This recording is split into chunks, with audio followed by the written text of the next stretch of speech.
school at Montclair State University, as well as the Institute for Integrated Nutrition. She received her board certification from the American Association of Drugless Practitioners.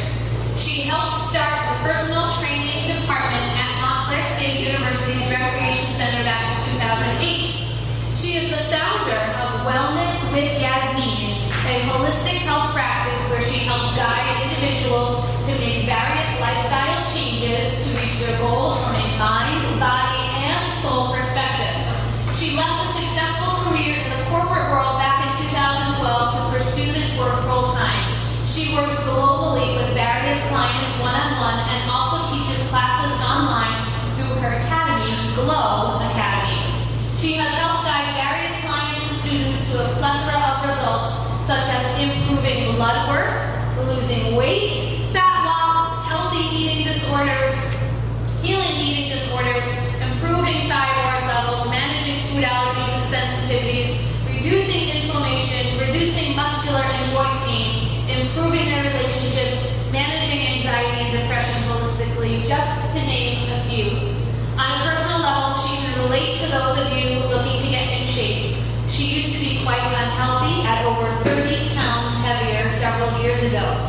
She lives in Edison, New Jersey and enjoys nature, the beach, sunsets, sunrises, laughing. She really wrote all these things. Board games, cooking, fitness, and spending quality time with loved ones. She's the eldest of 3 girls. She was born in Cairo, Egypt, and immigrated to the United States with her parents when she was only 11 months old. She has lived in New Jersey ever since. For those of you who are veterans of the Max Challenge of Piscataway, she is the daughter-in-law of our very own Lisa Smith and Gary Smith. She has over 7 years of public speaking experience and has had the honor to speak at many different organizations and communities.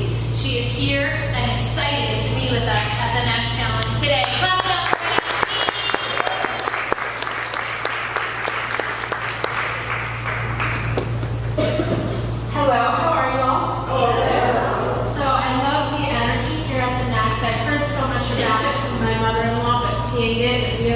Shows what a community you are, and it's really awesome to be with you here today. How many of you are new? So not legacy or just new, this is your first challenge? Okay, good to know. So welcome to those of you who have been here, and welcome to those of you who are new. So today we'll be talking about healthy eating for weight loss and for long-term health. And I know that you have a plethora of knowledge through your handouts and through their YouTube videos and all of the support on nutrition. What I'm hoping to add today is to add a couple of things that will help you in that journey, and also to help you understand why certain things may be recommended, because I'm a big believer that if you understand why you're doing something, it's so much more powerful. So when I work with clients, I don't just tell them to do my recommendations because they trust me. Obviously they trust me or they would work with me, but because you understand you're empowered. So the first thing, I want to thank you for being here. Literally, I just was talking about the community here at the Max. It wouldn't matter if you weren't here, because the people who come are the people who make the community. So that's really powerful. And the first thing I have here is the power of community. So research shows that when you do things and you have a community, you are so much more likely to succeed in that than when you're doing it on your own. A lot of times it's hard for people to get help. How many people sometimes struggle for help? I know it's hard sometimes to ask for help, and sometimes when it's hard for you to ask for help, it might be hard for you to raise your hand with it too. But we all need help, and you don't need to do this alone. Taking care of yourself is also one of the most powerful things that you can do, and it's awesome that you're doing it here. And I also want to remind you, it's awesome that there's so much excitement today, but it's always easier in the beginning when there's these kickoffs and there's food and there's people excited and whatnot. But really what gets you through, I believe Gina was quoting a quote about habits, is consistency. People ask me all the time, what is that one thing that's going to help me reach my goal? It's really about habits and consistency. It's not about one secret, but going in day after day and doing what needs to be done. So I love that Gina had mentioned goals for having a goal for being here today and also a goal for your overall challenge. Whether this is your first challenge or you've been here for years, if you don't already have a goal or an intention, take a moment right now and think what you might want to get out of this challenge. Take a moment and think what you might want to get out of this presentation. It's really common when people hear things and they resonate with it. You may nod your head. I've seen a lot of head nods already, which is great. That means we're on the same page. But it's more than just agreeing and feeling good about what's being said. It's figuring out what are you going to do with that afterwards. And then this is a really nice image here of the iceberg illusion done by a really cool artist. A lot of times people see success, but there's so much that goes underneath. Hard work, failure, and whatnot. So let's talk about food. How many people here like to eat? I like to eat, right? So food is awesome. Food is very powerful. People fail to see sometimes, and maybe if you've studied food or you know, you may be aware of just how powerful food really is. Food can signal your body to store fat, it can signal your body to burn fat, it can fight inflammation in your body, it can cause inflammation in your body, it can feed disease, and you may have heard this because it's talked about a lot, but how does it do that? By feeding viruses, bacteria, parasites, or healing those things. It can nourish your body, it can heal your body, and it can absolutely impact your mood, and it can impact how you breathe, how you move, how you feel. Now, what is the purpose of food? So I broke it down into 3 categories. Livelihood, so literally it's fuel. Anyone here have a car they really like? I know my father-in-law loves his truck, right? So anyone here have a car they really like, or just a car that gets you somewhere?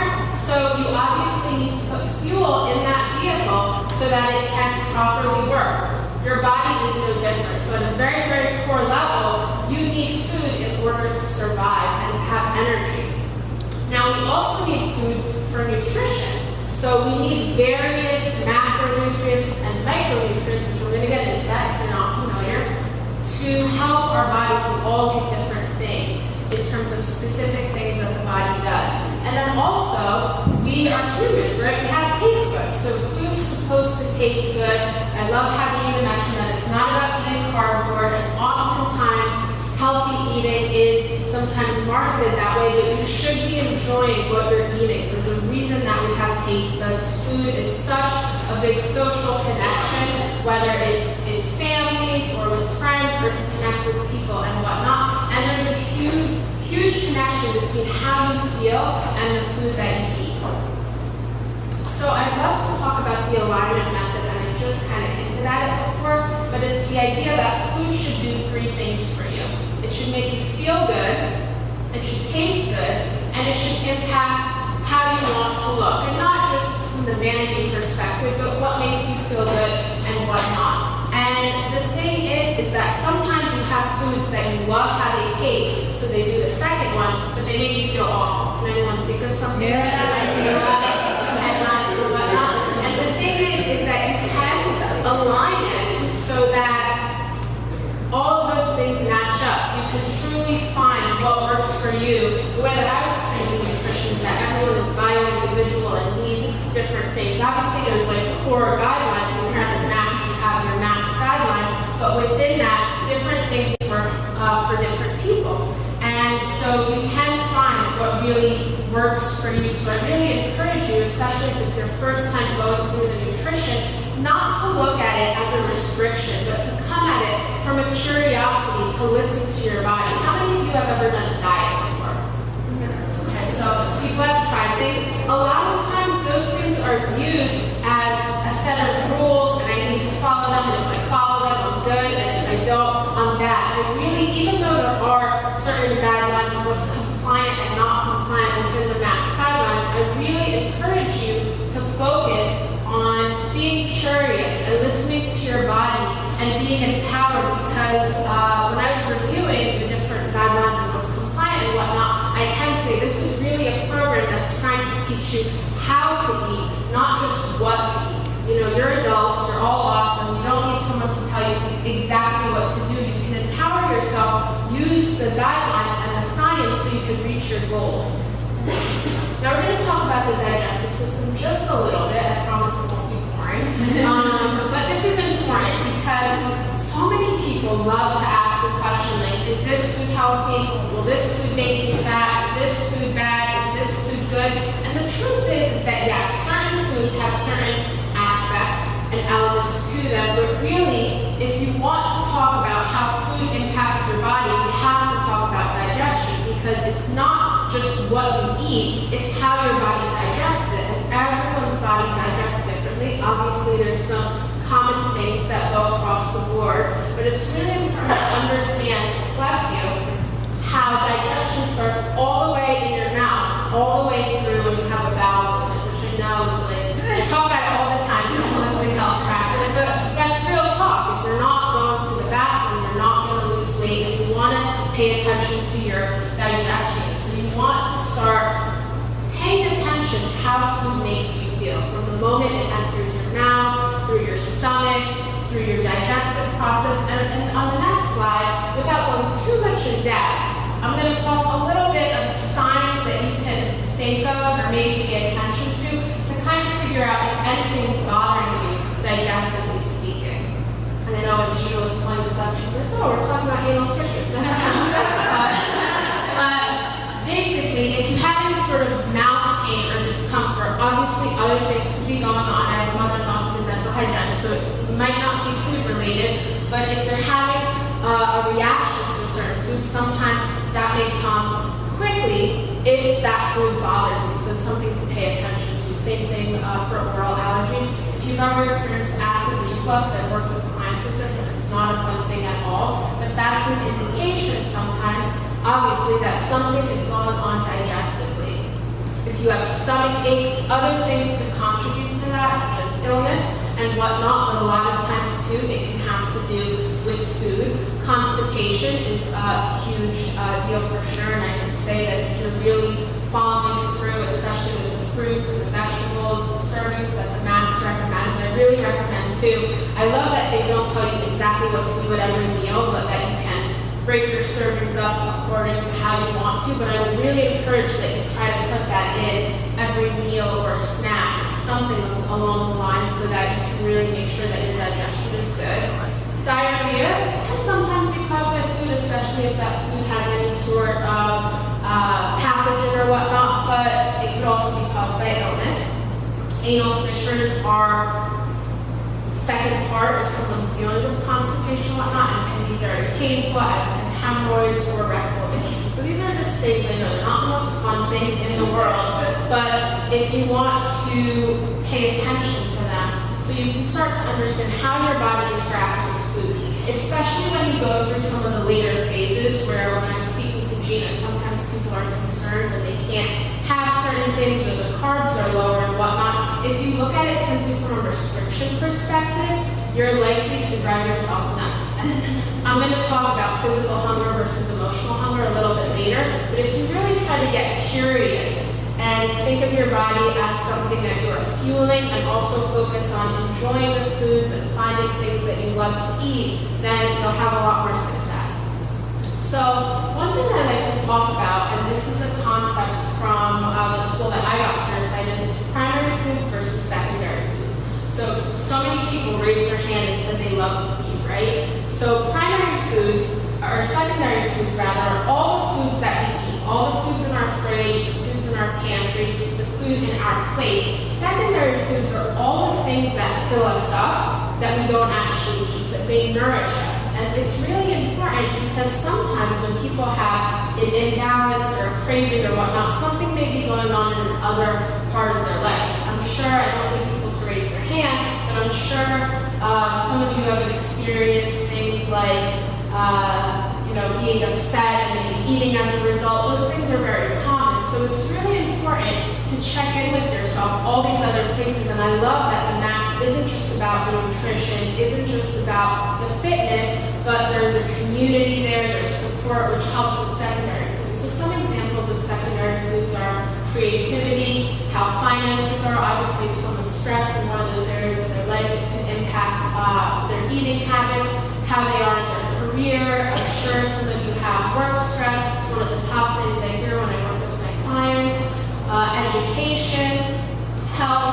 physical activity, home cooking, home environment, relationships, social life, joy, and spirituality, which is going to vary from person to person. The idea is that if you go through each of these categories and you kind of ask yourself, where are you on a scale of 1 to 10 in each of these categories, you want to kind of see what areas you're low on, because those areas may cause you stress, they may cause you some dissatisfaction, and that absolutely impacts our eating choices and what we do.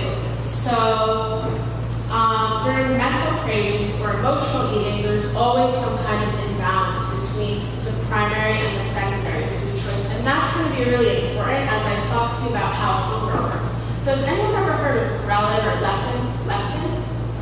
Okay, so I see some people raising their hands, but these are basically your hunger hormones, and I found this really cool infographic that kind of shows us what leptin and ghrelin are, but basically they're hormones that are produced in the body, and ghrelin regulates hunger. It's literally what lets us know that we're hungry, and leptin helps us know that we're full. And when everything is working well, these will work at the right time. But sometimes some people may feel hungry even though they're not hungry, or full even though they're not full. Different things can impact these hunger hormones. So something like a lack of sleep, when someone doesn't sleep very well, ghrelin tends to be a lot higher, so their hunger hormone tends to be higher. And it's going to vary from person to person, but it's important to know because sometimes if someone's going through and maybe the last phase, I think it's the inspired phase, correct? The very last phase.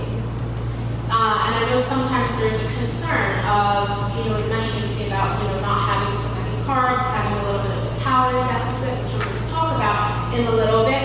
But you do want to understand how your body regulates hunger so you can navigate and figure out if you're physically hungry, emotionally hungry, and whatnot. So when you're physically hungry, your stomach might growl, not always, but if it growls, then you're definitely physically hungry.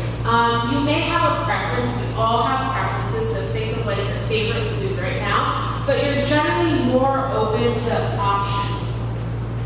When you're emotionally hungry, you tend to have very, very specific cravings. Sometimes people have certain foods that are their triggers. They may be like a childhood favorite, they may be something that you love. I see a lot of people nodding and smiling and whatnot. And the awesome thing is that you can still have a lot of those things, and I can't think of a single dish that you couldn't make in a healthier way, and I know that there's recipes all over the place. I know I saw my mother-in-law's name all over the Facebook group when Gina had pulled it up, and there's so many great things that you probably, if you're new, you might not even realize that there's really cool things you can do, such as make rice from cauliflower, or use things like almond flour to make different baked goods and whatnot. So you can always satisfy those things physically, but you just want to understand the difference between emotional hunger and physical hunger.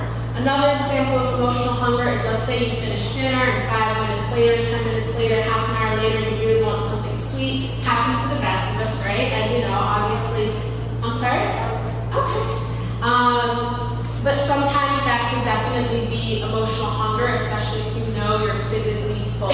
I do want to clarify too, because we are humans and emotions are such a big part of us. It's not bad to have emotional hunger. We're emotional beings by default. If you look at all the choices we make in life, most people make choices based on emotion, not logic. Think of a time where you've known something isn't the best thing logically, but you just emotionally wanted it. So emotions are really powerful, really strong, and really great, but you want to make sure that you understand the difference between this as you navigate on any sort of plan that may cause you to have certain boundaries and whatnot. Emotional hunger is usually a little bit more intense of a craving, and it's more immediate, whereas physical hunger tends to be a lot more gradual. And of course, not everything is not black and white, but this can help you kind of categorize things, bring a level of awareness so that you can navigate. And again, I really want to emphasize that you want to look at this from curiosity, not to judge yourself, not to, you want to keep that positive mindset. I love how there's like positive quotes everywhere, including the bathroom. So really, this is about education. And I found this really cute quote: whatever the problem is, the answer is not in the fridge. I mean, yes, there's yummy things in the fridge, and that's important, but nonetheless, you do want to differentiate how food can sometimes be used for things other than what it's meant for. So let's talk a little bit about macronutrients. So macronutrients are your major forms of nutrition that everyone needs. They're your fats, your protein, and your carbs. And we're going to go through each one in depth because they are very important to your different phases in the challenge. So protein, the job of protein is to keep you full. It helps to repair your cells, and it protects your lean muscle mass. So you're coming here and you're doing the workouts. You don't want to be doing all those workouts for nothing, right? So protein helps protect your lean muscle mass, which is very important. And it also helps to stabilize your blood sugar, which is also really important when you do things such as, eat your carbohydrates and whatnot.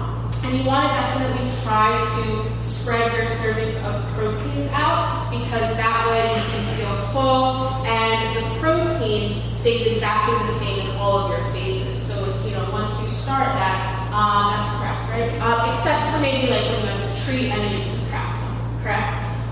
So that's that. And then healthy fats. So healthy fats keep you full, and they allow for absorption of vital nutrients. So something like vitamin D, such a common vitamin for people to be deficient in. I review clients' blood work all the time. It's one of the most common ones. Vitamin D actually can't be absorbed fully without healthy fats. It's a fat-soluble vitamin. So literally, if you took like a cup of water and you took some sort of fat and you were to try to dissolve, and this is just a visual example, that's not really how you take vitamins, but if you were to put the vitamins in, you literally couldn't, it wouldn't dissolve. So it's not going to absorb in your body. It's really important for skin health, for your brain health, for your hair health. Just like protein, it helps stabilize blood sugar, and it can also be burned for energy. And when it's burned for energy, it's called ketosis. But basically, when your body's, and we're going to get to it on the next slide, but your body's primary source of energy are carbohydrates, and that's the preferred source of energy in your body. However, when people do things such as carb cycle, which if you're not familiar, you'll learn throughout your challenge, and there's a lot of information in your nutrition guides, but basically fats could also be used as a source of energy. The difference though is that when you use fat for energy, it's an aerobic process. That means that it requires oxygen, which is great because you'll be doing your workouts, which give you that oxygen. And I have some pictures here of some examples of healthy fats such as almonds and various nuts and seeds, olive oil, avocado, coconut oil is on one of your best lists. I'm sure some of you have seen that. All the news and whatnot about coconut oil being terrible. Anyone confused by that? Or I am. Okay, so I believe it came from Harvard. Am I mistaken? I think so, yes. And it's actually based on very, very old research. But basically, coconut oil, just like palm kernel oil, is very high in saturated fats. And oftentimes, especially in older research, we're taught that saturated fats do things like clog arteries and are bad. However, coconut oil is like a medium chain fatty acid. It's actually very, very good for your heart health. And literally, in my own personal practice, I've seen clients have amazing results in terms of their cholesterol and various things of health and whatnot. The problem with saturated fats are your trans fats. So I know Gina had like a picture, I think it was like right here, of like all the baked goods. And there's a lot of ways to have healthy baked goods, but traditionally, some of the baked goods or some of your processed foods have something called trans fat, which if you flip to the nutritional label, you'll see a lot of times, I'm not sure if it's completely mandatory now, but a lot of companies are labeling trans fat because it's becoming more mandatory, and that's the fat that's really, really harmful for you. So there's still some research that's basically saying saturated fat isn't good, but a lot of people still believe coconut oil is very good because it's a healthy form of saturated fat. Fats are also calorie dense. So what I mean by that is that they're high in calories. For every 1 gram of fat, that's 9 calories. I know it's not a calorie counting program, and I think that's awesome because people can get very stuck into that vortex. But nonetheless, I share that with you because it's going to be relevant when I explain something later on. Versus carbs and fats are for calories each. So then carbohydrates, there are simple carbs and carbs. So basically, your complex carbs are your carbs that slowly digest versus your simple carbs are your carbs that digest faster. Complex carbs tend to have more fiber. Fiber is really important, especially for your digestive system and whatnot. Too much fiber could also be a problem. That's important to know. Complex carbs provide energy and fiber, and like I mentioned before, it's your primary source of energy, right? And carb cycling, how does that fuel weight loss? So some of you may be familiar because you've gone through challenges before, but for those of you who are new, basically when you have carbohydrates, and it's going to vary depending on what type you have, your body produces insulin. Okay, and when your body produces insulin, that spikes your blood sugar level, and that literally tells your body to store fat. We do need carbohydrates though, so in a good, structured, monitored program, when we shift the amounts of carbohydrates that we have, it can reduce that insulin effect, and it could literally send your body into fat burning mode. So it's very, very effective for sure. There's different types, and I have some pictures here. There's beans, brown rice pasta, sweet potatoes, plantains. Now, vegetables and fruits, they're really important, and greens provide nutrients for your body, they alkalize your body, meaning they help out your pH level, they promote detoxification, and they also, fruits and vegetables provide minerals, antioxidants, and so much nutrition, fiber to regulate the bowels. Now, weight loss. So different people here may have different goals. If this is your first challenge, maybe you have a weight loss goal. Maybe if it's, you've done many challenges, you may be working through your various goals. You may be looking to gain muscle, lose fat, maintain, just be healthy, work on your heart health. It's going to be very different for everyone, and that's why it's great for you to come in with your goals, your really, really specific goals. I believe your name is Steve. Did I get that right? Steve, right? So Steve had some Steve had some really great goals when Gina went through it, because has anyone ever heard of SMART goals? That's an acronym. Okay, so you guys saw that. Okay, so you're all on it. But basically, you want your goals to be very measurable.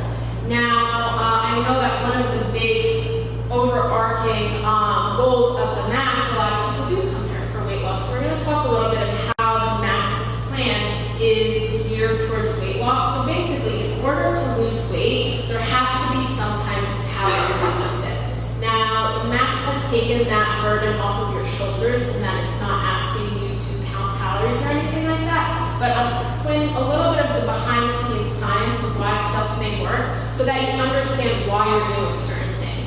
So, a calorie deficit is basically your body burns a certain amount of calories per day. That may increase if you're doing exercise, for example, but when you consume more calories than your body burns, you're going to gain weight. When you consume just about what your body's burning, you're going to pretty much maintain weight, and when you consume less than your body burns, you're going to lose weight. But it's also not that simple, because if someone eats way too little, that could throw their body into fat storage mode, because their body might think, our body's job is literally to survive. Like, just for a moment, no matter what you want your body to be, literally look at it and think, like, it's pretty amazing, the things that our bodies can do, and especially if you have family members that, some things in their bodies aren't necessarily working and whatnot. It's just really important to appreciate what it could do, even if you want it to change. One of my favorite analogies that I heard once from also a holistic health coach, her name is Sarah Jenks, is let's say you're trying to move into your dream house and you currently live in an apartment. You're not gonna live out of boxes for several years just because later you want to live in a house. You can still decorate and enjoy what you have. So I really encourage you, even if you're trying to get somewhere else, to enjoy that too. That will help the process as well. But going back to a calorie deficit, your body is literally always trying to stay the same. It always wants to maintain just that normal so that it feels secure, and that's how the body protects us from various different things. Now, when we do something different, that's going to trigger the body. Sometimes, has anyone here ever reached a weight plateau? Sometimes that can happen, even if you try the same exact thing. So sometimes switching things up, and that's why the phases are really, really helpful, is it's going to shake your body out of, it's going to confuse your body to a certain degree so that things move, if that makes sense. So, oops, I went backwards. Okay, so before we talk about weight loss, I want to talk about the different components of weight. Not all weight loss is equal. You can lose weight really quickly. Has anyone ever heard of someone who loses like all this weight in like a few days? They're most likely losing water weight if they're losing weight that quickly. In terms of weight loss that really stays off, if you've ever lost weight and gained it back quickly, that's probably not what you want to do here. You don't want to waste or invest your time and your energy just so that you can lose your results. So the Maximus plan is definitely geared towards sustainable weight loss and mostly also fat loss. So this is also talking about your body fat percentage and whatnot, but basically your weight is comprised of whatever your muscle weighs, whatever your body fat percentage is. Your bones obviously have some weight to them in your bone density, and then there's like other various things that may be in your body, which we won't go over necessarily, but and water weight. Now, if you're losing fat, that's a slower process, right? Than losing water weight, or most of the time people don't want to lose muscle, because when you might lose a little bit naturally when someone's on a weight loss plan, but you want to maintain your lean muscle as much as possible, because what ends up happening when people lose weight is their metabolism tends to go down. So you're losing weight, but your metabolism goes down. So what you really want to do is you want to be firing up that metabolism, if that makes sense. So another thing I want to mention too is that it's normal to have daily fluctuations. So, I've definitely had my share of clients who have been very obsessed with their scales and whatnot, and everyone might have a different relationship, and there's definitely different ways to measure results than just your scale, such as how you fit in your clothes, how you feel, as Kina mentioned, chasing your kids around the yard and things like that. But what I want to point out is if you are someone who tends to have a very close relationship with your scale, and you measure yourself a lot, and I'm not sure exactly what you guys recommend in frequency, but understand that we say program. Oh, yeah, absolutely. But nonetheless, understand that your body goes through changes. Like the average person probably shifts 5-ish pounds in a day if you were to really track, like when you drink water, that's weight. When you go to the bathroom, So that's really important because, like you said, it's good advice too to throw it away, because a lot of times that could really hinder someone from results, because that's just not the way that the body works. The fluctuations are normal and are not indicative of what your actual macro big picture results are. So I came up with 9 tips that I think would be very helpful as you go through this challenge, whether it's your first one or you're continuing on as a legacy member. So number 1 is to figure out your personal staples. So there may be some foods on the list, and I love how it's listed as I think it's best, better, good, and then non-compliant. I think I'm not missing anything. But figure out what your staples are. There may be foods that you don't like, and you don't have to consume them, and that's fine. There's so many different options. You might have certain dietary preferences and whatnot. I know Gina mentioned some people may follow a vegetarian diet or a vegan diet, so if you do, things are going to be a little bit different, and I'm going to open the forum for Q&A when I finish, so if you have specific questions that apply to you, I'll answer them, and if you don't feel comfortable asking as a group, I'll stick around a little bit afterwards if you want to ask me personally. But you want to figure out your staples, because if you plan things out and you know what your staples are, you're going to have so much more success, because you're going to have a game plan to move forward. You want to focus on quality, definitely, that's important. Has anyone ever heard of the term intuitive eating? I'm going to explain it. Okay, so intuitive eating is basically eating in a way where you can trust your body and where you trust your decisions and where it's natural for you. So obviously, if you're following these different phases from the get-go, you're going to be following guidelines, right? You're following a plan and whatnot. So I don't know that from the get-go you can necessarily start off that way, but especially as you get used to things and you understand things and you understand what works for your body, what doesn't work for your body, intuitive eating is really just about learning how to naturally eat your body. That doesn't mean that you can't. Obviously, you guys measure through containers and whatnot, but it's just the process of don't treat this as, like just another diet. Does that make sense? Really, intuitive eating is about learning how to eat well and whatnot. Number 4 is definitely manage your stress, because like I mentioned before, stress can definitely hinder your goals. Even if you're eating really well and exercising too, stress takes a huge toll on the body. It produces cortisol, which tells our body to store fat, and increase the joy in your life too, because that's always very important.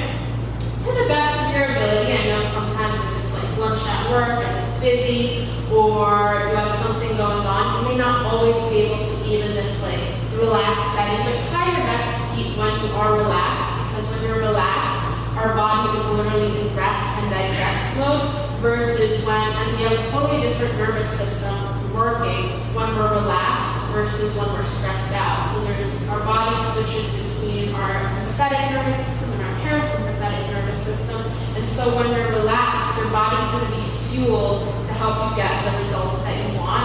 I really encourage you to fulfill your cravings and to find ways to do it in a way that's compliant to the MAPSIS program, and ways that also make you feel good. I know that the MAPS incorporates a treat meal, and I know one of the frequently asked questions on there is, should I skip it? Sometimes people may think like, oh, should I skip this? Maybe I'll get results faster. But actually, spiking your calories and spiking your food up just a little bit here and there helps you stop things like getting a plateau, because again, when your body's used to less food, it starts to operate a little bit slower, but when you do that, you boost your metabolism. And also, this is about maintaining a healthy mind, body, soul perspective, so you should be enjoying what you eat. Definitely add variety and boost, that helps boost your metabolism. It keeps things interesting. If you're the kind of person who follows a routine, we all love routines. I have routines of my own, and meals that you go to and whatnot, that's great, but switch it up every once in a while. It's very good for your microbiome, which is your gut health, bless you. And I really encourage you to focus on the big picture. So, don't beat yourself up if one day, it is about showing up every day, and I love the Six Flags example and whatnot, but again, here and there you might fall, right? Here and there you might not do something that is what you're supposed to be doing according to the plan and whatnot. The worst thing you could do is throw it all away, and it tends to be human behavior to do that. And one of my favorite analogies is, how many of you have smartphones? Has anyone ever broken their screen? Not fun if it's happened to you, but nonetheless, there's an analogy. Let's say you drop your phone, and the screen doesn't break, so that's good. But you drop your phone by mistake. You're probably not thrilled, but the screen's not broken. Now, if you drop your phone by mistake, you're not going to pick up that phone and then smash it against the wall just because you dropped it. But literally, sometimes people say, oh, you know what, I overate, or I didn't go work out, I'm just not going to work out the rest of the week. And that's really common behavior, but I really encourage you to look at the big picture. It's not about it is about one meal and one workout, because those one meal and one workouts all come together to be strength, but it's about them, but it's not about them. It's really about the bigger picture.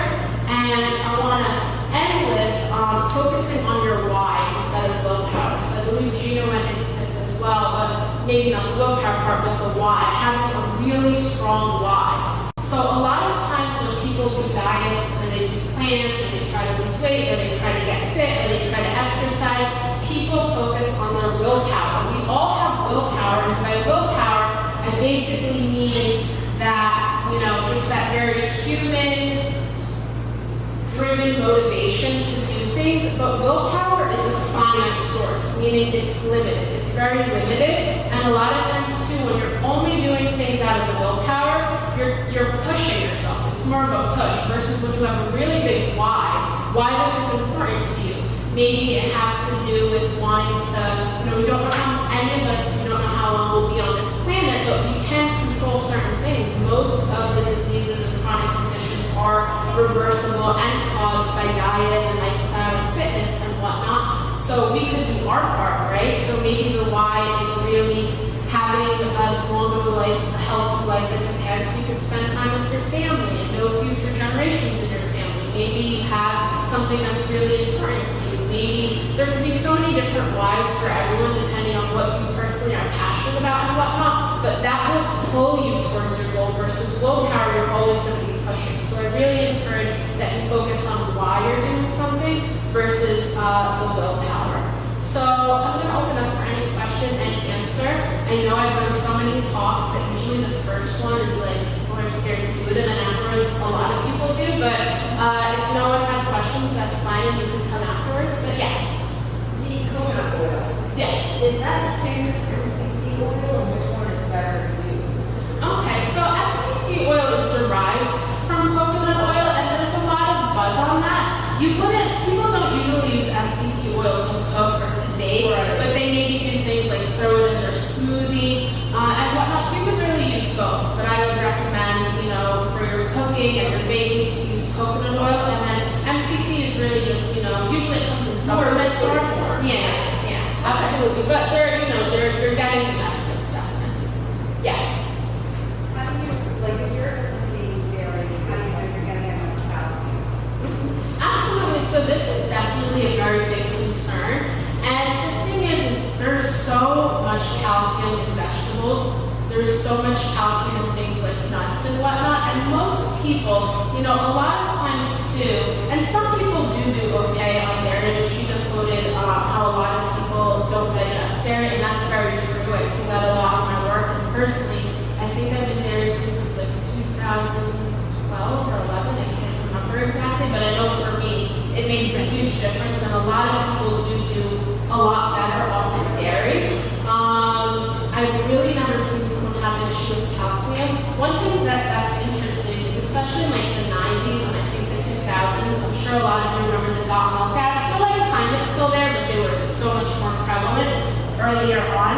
A lot of the calcium in the ads and whatnot were actually subsidized by the agriculture department and like the dairy department and whatnot. And a lot of that is not necessarily like the only way to get calcium. So that is something that we've been fed, but there's definitely ways, if you have a concern, I always recommend everyone should, if you have health insurance and you're able to try to do blood work yearly to make sure everything's good, but you should mostly be okay, especially if you're focusing, especially on your dark leafy green vegetables. They have a lot of calcium. Does that answer your question? And I believe you have your hand raised. Can you give me your perspective on probiotics? Like, things like sauerkraut and stuff make sense to me, but when it comes to kombucha and stuff like that, do you really feel that it makes a positive impact on gut health? Because those kombucha bottles are, they're delicious, but they're pretty expensive to incorporate every day, so I'm curious what you think. Yeah, absolutely. So probiotics, and it's spoken about so much these days, are very, very important. So first of all, our gut health, we naturally as humans have so much different things going on in our body, right? So we have trillions of cells, and those trillions of cells, especially in our gut, they're fueled by probiotics. And within our body, there's good bacteria and bad bacteria. So anyone who doesn't know, probiotics are the good bacteria.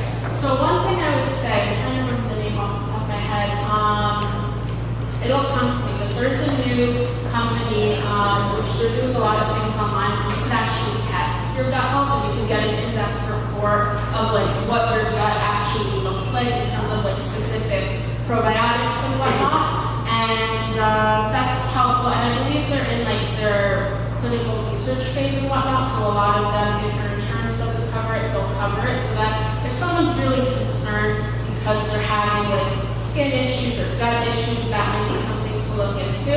In terms of foods, things like sauerkraut, kimchi, all of those things are very good for probiotics. If you have never heard of prebiotics, prebiotics are actually needed so that probiotics can do their job. And prebiotics are basically fibers, if that makes sense. So without fiber, probiotics can't actually do their job. In terms of kombucha, I don't think that it's necessarily something that if you don't have, you're going to be missing out on gut health. Most people that drink it because they enjoy it, if that makes sense, but there are definitely other ways. In terms of a probiotic supplement, if someone were to take a supplement, so obviously you can get it for foods, like your sauerkraut, kimchi, fermented foods and whatnot. You can drink things such as kombucha. There's also supplements. If someone were to do that, I really urge you to try to high quality probiotic. And the way you can do that is a lot of times probiotic supplements will tell you like how many probiotics are in there, and they're usually in the billions. But you want to flip the back and you actually want to look for what strains they're offering you, and you want to find like a variety of strains. And sometimes too, the really good companies will not just have the strain, but right next to it might have like a little code which tells you where they're originated from, if that makes sense. So I don't think that if you don't have kombucha that you're gonna miss out on a specific type of strain or whatnot, but a lot of times it's more of a lifestyle and people enjoy it, and yes, it can help their gut health. If that makes sense. Any other questions? Yes. That's multivitamins make you up. I'm sorry? Multivitamins? And what's the specific question about Do it? they give really extra fat body vitamins? Right, so do multivitamins get absorbed? So it really depends. First of all, you can swallow vitamins, and that doesn't mean that your body absorbs it. So just because you're taking a vitamin doesn't mean that you're getting what you need.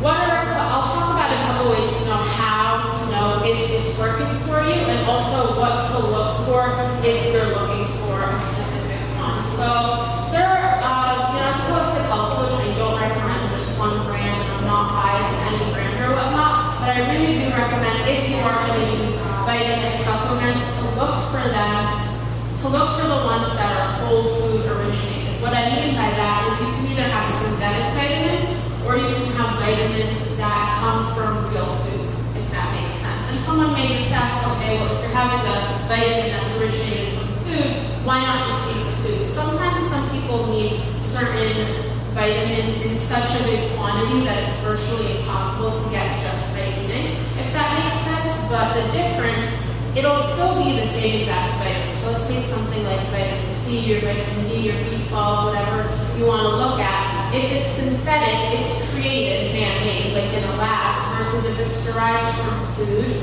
then that's where it comes from. The difference is that when you take it, your body's going to recognize food so much faster than it's going to recognize something that's man-made. So you're more likely to absorb it. If you are taking any sort of supplement, I go back to blood work again, you want to get your blood work tested and see how is this going for you. Does that make sense? So a lot of times people get confused, they don't really know what they should be taking, they don't know if it's making a difference, but going through your blood work with your doctor or any sort of practitioner trained would really help, because all of that would show up on there. Yes. Any other questions? Okay, so if there's anything else after, I'll be around for a couple of